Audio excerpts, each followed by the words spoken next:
நாம இன்னைக்கு கிட்ஸோட பட்டு பாவாடையில் நெக்கில் வந்து ஒரு பார்டர் டிசைன் கொடுக்க போகிறோம். அதுக்கு நெக்கோட விட் அண்ட் ஹைட் வந்து மார்க் பண்ணிக்கோங்க. அதுக்கப்புறம் எந்த அளவில் நமக்கு வந்து அந்த பார்டர் டிசைன் வேணும் அப்படிங்கிறத அளந்துட்டு அதுக்கு ஏற்ற மாதிரி நீங்கள் வந்து கட் பண்ணி எடுத்துக்கோங்க. நான் வந்து 6.5 இன்ச் அளவில் எடுத்திருக்கேன்.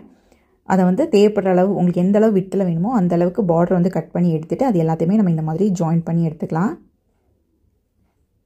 இப்போ நான் வந்து ஃபுல்லாகவே ஜாயின் பண்ணி எடுத்ததுக்கப்புறம் சைடு ஓரத்தில் இந்த மாதிரி ஃபோல்டு பண்ணி ஸ்டிச்சஸ் வந்து கொடுத்துக்கிறேன். அதுக்கப்புறம் நம்மளோட மெயின் ஃபேப்ரிக் லைனிங் எடுத்துக்கோங்க. அதுக்கப்புறம் இந்த பட்டு கிளாத் எந்த இடத்துல வேணுமோ அந்த இடத்துல இந்த மாதிரி வச்சுக்கலாம்.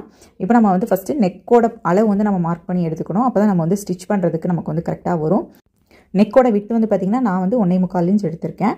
ஹைட் வந்து பார்த்திங்கன்னா 3.5 இன்ச் வர மாதிரி எடுத்திருக்கேன்.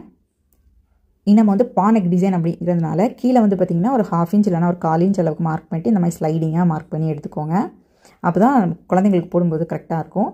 இப்போ நம்ம வந்து பார்த்திங்கன்னா மெயின் ஃபேப்ரிக் அதுக்கு மேலே நம்மளோட பட்டு கிளாத்து அதுக்கு மேலே நம்மளோட லைனிங் ஃபேப்ரிக் வச்சு நம்ம பின் பண்ணி எடுத்துக்கலாம். இந்த மாதிரி பின் பண்ணி எடுத்துகிட்டு நம்ம மார்க் பண்ணி வச்சுருக்கோம்ல அதுலேருந்து ஒரு 1/4 இன்ச் விட்டு நம்ம வந்து ஸ்டிச்சஸ் கொடுத்துக்கலாம். ஏன்னா வந்து நம்ம வந்து ரெடி மெஷர்மெண்ட்டில் வந்து மார்க் பண்ணியிருப்போம். அதனால் 1/4 இன்ச் விட்டு ஸ்டிச்சஸ் வந்து கொடுத்துக்கோங்க. இந்த மாதிரி கொடுத்ததுக்கப்புறம் நெக் போர்ஷன் நம்ம இந்த மாதிரி கட் பண்ணிக்கலாம். கட் பண்ணி எடுத்ததுக்கப்புறம் அந்த எட்ஜஸில் எல்லாமே கரெக்டாக அந்த மாதிரி நாச் போட்டுக்கோங்க. போட்டுட்டு அப்படியே நம்ம வந்து டர்ன் பண்ணி எடுத்துக்கலாம். இப்போ நம்மளோட அழகான நெக் டிசைன் வந்து நமக்கு கிடச்சிருச்சு. இனி நம்ம டர்ன் பண்ணதுக்கப்புறம் மேல் பக்கம் ஒரு படிமான தையல் மாதிரி கொடுக்கணும். அப்போ தான் நெக்கோட ஃபினிஷிங் வந்து நமக்கு வந்து நீட்டாக கிடைக்கும்.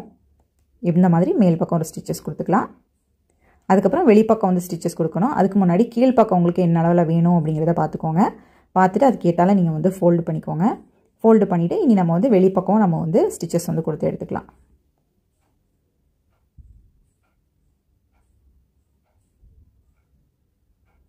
இந்த மாதிரி ஸ்டிச்சஸ் வந்து கொடுத்துக்கோங்க. கொடுத்ததுக்கப்புறம் வெளிப்பக்கம் வந்து நீங்கள் லேஸ் கொடுக்குறதா இருந்தாலும் கொடுத்துக்கலாம், ஸ்டோன்ஸ் கொடுக்குறதா இருந்தாலும் கொடுத்துக்கலாம். அந்த மாதிரி நீங்கள் வந்து ஸ்டிச் பண்ணி எடுத்துக்கலாம்.